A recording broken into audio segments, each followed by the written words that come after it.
So yo, what's up mga kabuhay barko, welcome back to my YouTube channel. So kumusta kayong lahat mga kabuhay barko? Muling nagbabalik ang inyong lingkod, Buhay Barko Vlog. So ngayon lang tayo nakapag-upload mga kabuhay barko kasi medyo naging busy tayo ng mga nakaraang buwan. So hindi tayo nakakagawa ng mga video kasi nagkaroon ako ng small business mga kabuhay barko na naumpisahan yung ating pagpa-farming o yung tinatawag na RTL chicken mga kabuhay barko. So naging busy tayo doon at doon ako nakapag-focus.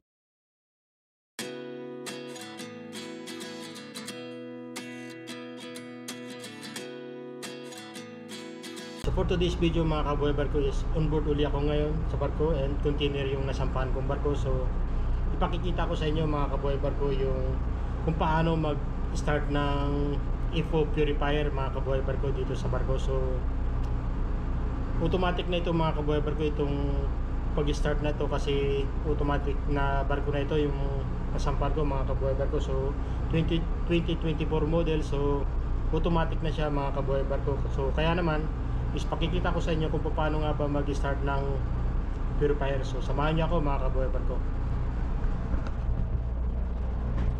So ito guys, medyo mababa na yung level niya, 16.4 na lang mga kabuhay barko.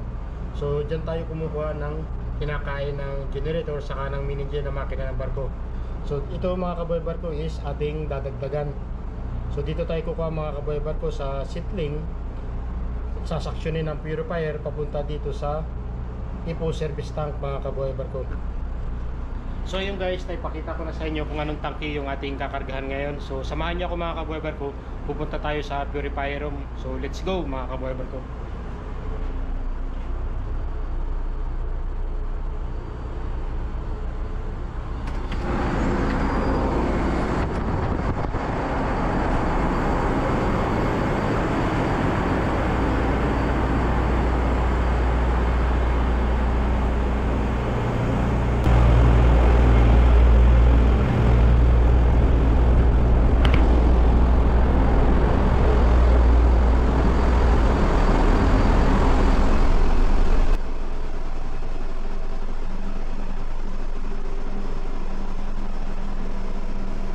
So ito guys, nandito na tayo ngayon sa purifier room.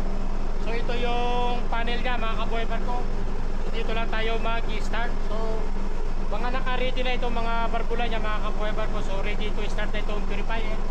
So bubuksan lang natin itong sa tubig mga kabuhay barko. So yan yung supply ng tubig sa purifier ng fresh water mga kabuhay barko. So i-start na natin ito mga kabuhay barko. So ayan guys, i-press lang natin yung start. So automatic na yan mag-start. So tingnan natin mga kabuhay barko.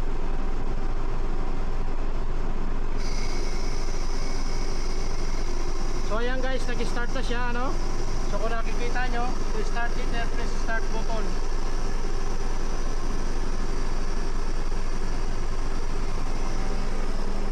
So maghihintay tayo ng ilang minuto mga kabuhay barko para makita na natin kung tumatakbo na talaga yung ating purifier.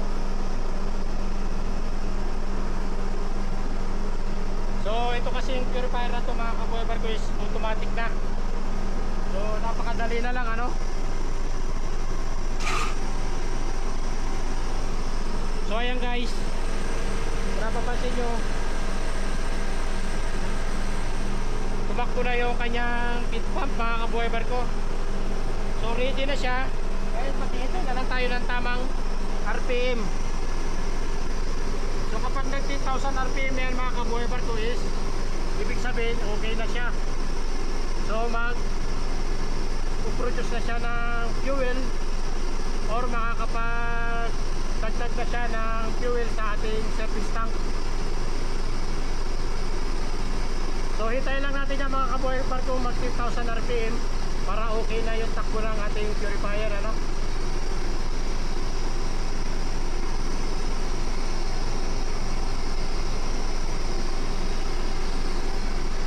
So ayan kung nakikita nyo mga kabuhay barko, so nasa 8,000 RPM na. So 2,000 RPM na lang para normal na yung takbo ng ating purifier.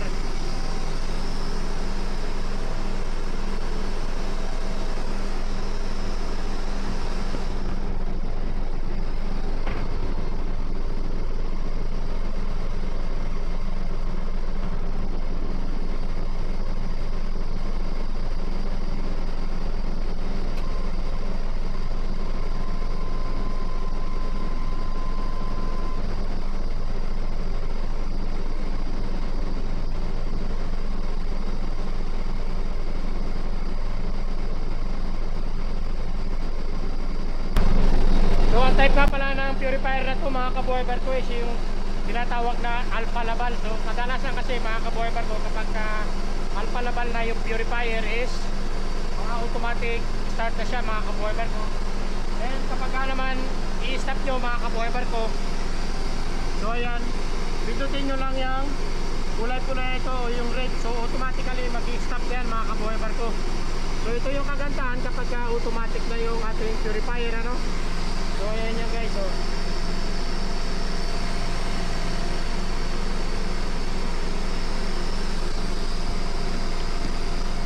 So hintay na lang tayo ng ilang minuto mga kabuhay barko, ano. So malapit na siyang mag-normal, mga kabuhay barko. So para doon sa mga kaditi pa lamang o engine kadit, is pagkakaroon na kayo ng idea kung paano nga ba kami nag-i-start ng purifier dito sa barko, ano. So ito guys, normal na yung takbo ng ating purifier. So ipakikita ko sa inyo yung flow, temperature, and yung oras kung kailan mag-auto discharge. So kapag nakita nyo na ganyan mga kabuhay barko, so ibig sabihin is okay na yan. So nagano na yan mga kabuhay barko, okay na yung purification yan kapag nakita nyo ganyan na yung setup ng ating purifier sa panel board nya. So ngayon mga kabuhay barko is babalik tayo doon sa ating control room. So ipakikita ko sa inyo kapag nagdadagdag na yung ating IPO service tank. So pinagpawisan tayo mga kabuhay barko kasi sobrang init ngayon dito sa aming lugar na nabiyahihan. So yung guys, nakapag-start na tayo ng ating IPO purifier. So ipakikita ko sa inyo mga kabuhay barko kung nagdadagdag na ba yung ating IPO service tank. So tatapat ko yung camera mga kabuhay barko sa ating monitor, ano, sa ating computer. So kanina yan guys is 16.4, 16.5. So ngayon is umabot na siya ng 17.3 cubic meter.